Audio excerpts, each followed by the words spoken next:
महाराज आज भी शिव महापुराण की कथा वर्णन करती है। जो बच्चे पढ़ने बैठे, विद्याध्ययन करने बैठे और यदि पढ़ने के बाद उनके विवेक में, बुद्धि में वो चीज नहीं बैठ रही है, याद नहीं रह रहा, तो दो महादेव ऐसे हैं जिनका स्मरण करना चाहिए। एक है कपिलेश्वर महादेव और दूसरे हैं आनंदेश्वर महादेव।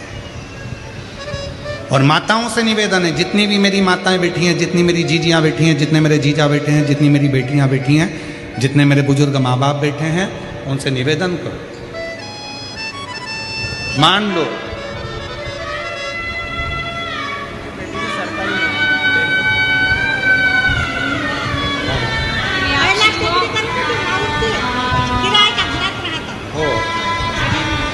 अब हो गया, खुद का बन गया, अब हो गया। एक बेटे का सरकारी नौकरी लगा है, एक बार जोरदार ताली बजाकर स्वागत करें। स्मरण रहे,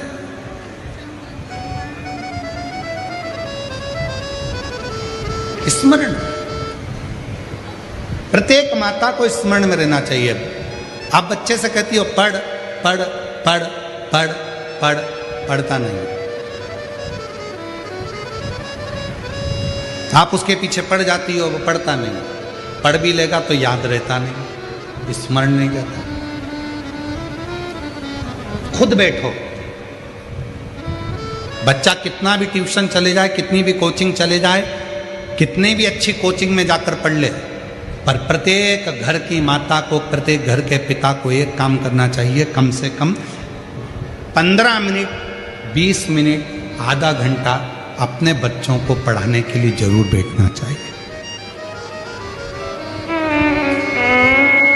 कई माताएं कहती हैं गुरुजी हमने ट्यूशन लगा दी, कोचिंग लगा दी, भले लगा दो, अपना बेटा है, तुम्हें नहीं आता ज़्यादा पढ़ाना, फिर भी उसके पास बैठो, वो कॉपी लेकर बैठेगा, पढ़ेगा।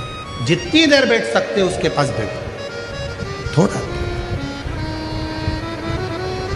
और एक काम जरूर करो, उसको अच्छी विद्याध्ययन कराओ, पढ़ाओ।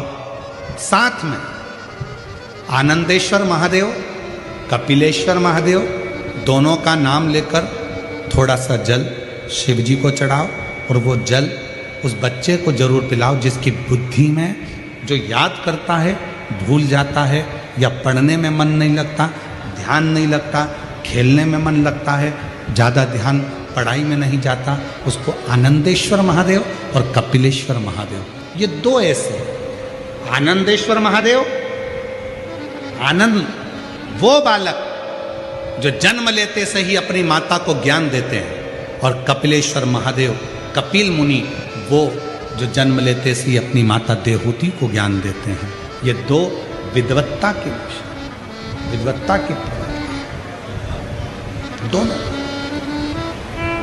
कौन कौन से महादेव हैं? पहले जम के बोलो, आनंदेश्वर महादेव, दूसरे कपिलेश्वर, आनंदेश्वर और कपिलेश्वर। तो ये बच्चे भी चाह सकते, आपने पढ़ा ही नहीं इसको, लो इसको नाम तो नाम करो, इसका आप ही रख दो कुछ नाम। अब 4 साल के हो तो नाम तो रखना, 1.5 साल के नाम रखो। शंभु, प्रणाम कर, प्रणाम कर, नमन कर, शंभु। 4 साल के बाद हुई है, एक बार जोरदार ताली बजा। शंभु, बेटे का सरकारी जॉब लगा है, बहुत बहुत साधुवाद, बधाई, खुशी हो मनाओ। अब तो लग गया जॉब है, अब एक बेटे को देना है। आपकी कृपा से बस आपकी तो लक्ष्मी मान हाँ, गया। एक बेटे के लिए जाओ। बेटा केरला में है। ओके। शिव कथा कह रही है, 2 महादेव ऐसे हैं, एक आनंदेश्वर, एक कपिलेश्वर।